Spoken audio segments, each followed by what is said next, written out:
بسم اللہ الرحمن الرحیم والصلاة والسلام علی رسولہ الکریم وعلی آلہ وصحبہ اجمعین۔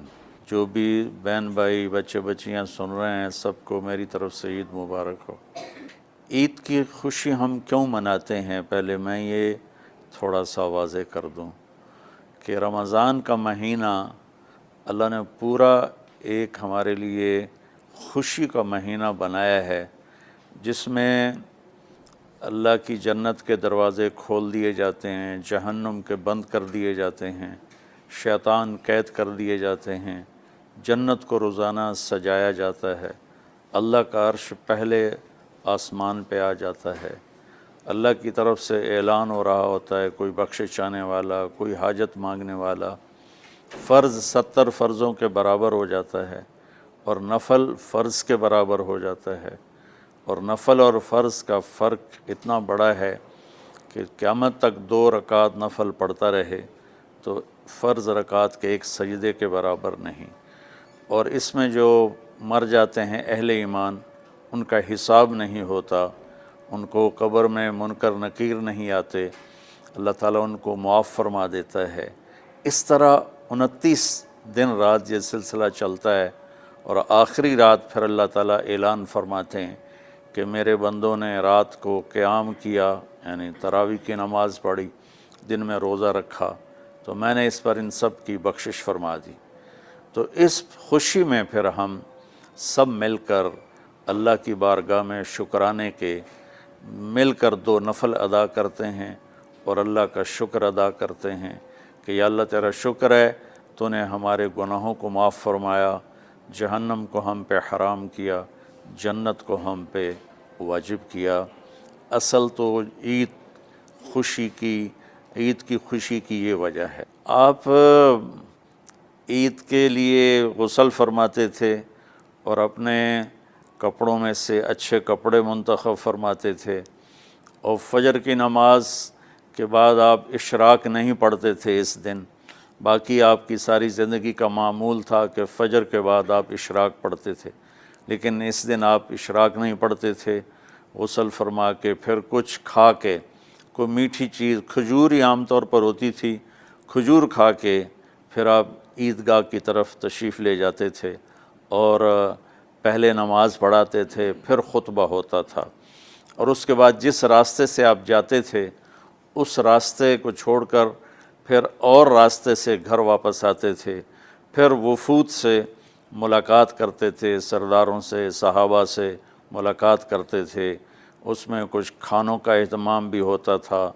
اس طرح ایک عام روٹین کی عید ہوتی تھی آپ کی، ملاقاتیں کرنا، کھانوں میں جانا اور اچھے کپڑے پہننا، سب کو خوشی سے ملنا، یہ عید الفطر پر آپ کا یہ معمول تھا۔ باقی جو اداسیاں ہیں، ڈپریشنیں ہیں، اس کی وجہ آپس کی محبتوں کا کم ہو جانا ہے، اور دنیا کی ایسی دوڑ جس نے اپنے آپ کو بھی بھلا دیا ہے، اور آپس کی نفرتیں ہیں اور آپس کے بغض حسد ہیں، ان منفی جذبوں نے ہماری خوشیوں کو دھندلا دیا ہے، ورنہ رمضان کا ہر لمحہ خوشی کے لیے ہے، اور عید اس کی پیک ہے، اور پوری زندگی اللہ راضی ہو رہا ہو تو خوشی ہی خوشی ہے۔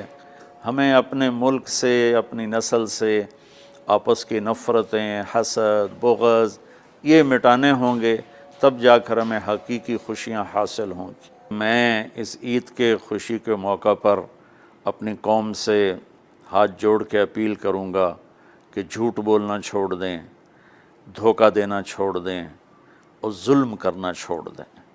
مذہبی نفرت نے ہمیں تباہ کر دیا، سیاسی نفرت نے ہمیں تباہ کر دیا، صوبائی قومی نفرت نے ہمیں تباہ کر دیا، آپس کی رنجشوں کی نفرت نے ہمیں تباہ کر دیا۔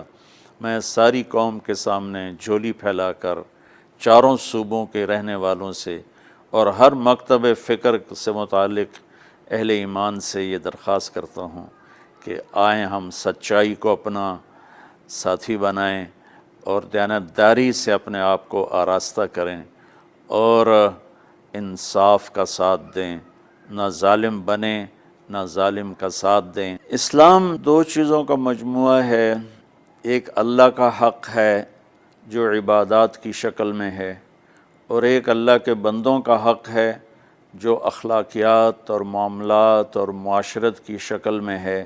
یہ دونوں کمپلسری پیپر ہیں، دونوں لازمی پیپر ہیں، ان دونوں میں پاس ہونا ضروری ہے۔ میری نماز اچھی ہے لیکن میری دکان پہ جھوٹ ہے تو نماز اس جھوٹ کی کمی کو پورا نہیں کر سکے گی۔ میری دکان پہ سچ ہے لیکن میں نماز نہیں پڑھتا تو میرا یہ سچ بولنا میرے نماز کی کمی کو پورا نہیں کر سکتا۔ اللہ کے نبی نے دنیا سے جاتے ہوئے 2 لفظوں میں سارا دین بتا دیا تھا۔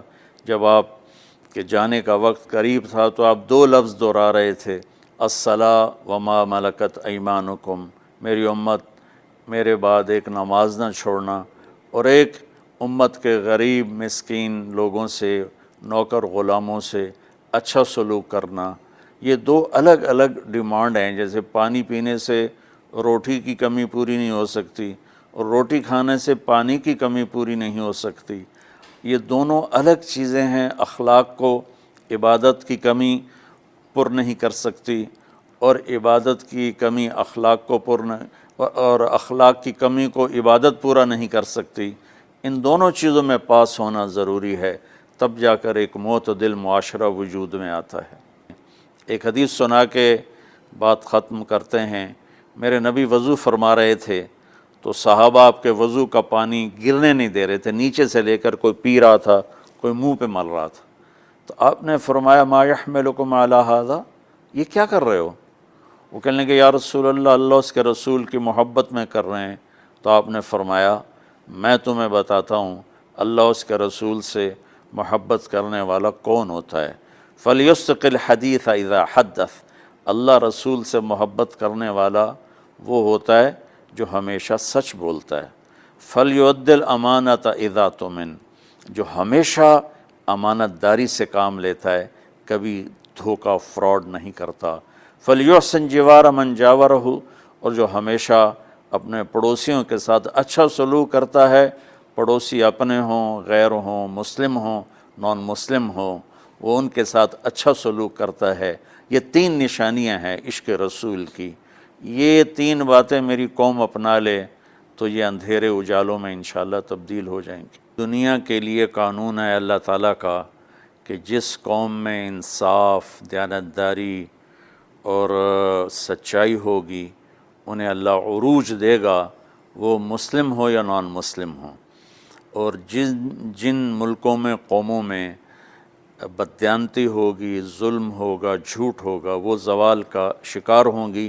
ساری ویسٹرن دنیا تو لیڈ نہیں کر رہی، ہمارے جیسے ملک بھی ہیں جہاں یہ ساری چیزیں ہیں تو وہ ہماری طرح ہی ذلیل ہیں اور ہماری طرح ہی وہ خوار ہیں۔ چند ایک ملک ہیں جنہوں نے ان چیزوں کی رعایت کی ہے تو وہ اس وقت لیڈنگ رول میں ہیں، لیڈنگ ماڈل میں ہیں۔ تو دنیا کے لحاظ سے تو یہ قانون ہے کہ سچائی، دیانتداری اور انصاف قوموں کو اونچا لے جائے گا۔ آخرت میں اللہ تعالیٰ نے اعلان کیا ان اللہ لا یغفر ان یشرک بہ ویغفر ما دون ذلک لمن یشاء۔ آخرت میں کامیابی کا آخری فیصلہ ایمان پہ ہوگا کہ اللہ تعالیٰ کا فرمان ہے میں شرک معاف نہیں کروں گا، اس کے علاوہ میں جسے چاہوں معاف کر دوں۔ تو ہماری 52 کے قریب اسلامی ریاستیں ہیں، وہ سب بری طرح اس زوال کا شکار ہیں، جس کی بنیادی وجہ یہ 3 ہے جس کو میں بار بار آپ کے سامنے دہرا رہا ہوں۔ السلام علیکم۔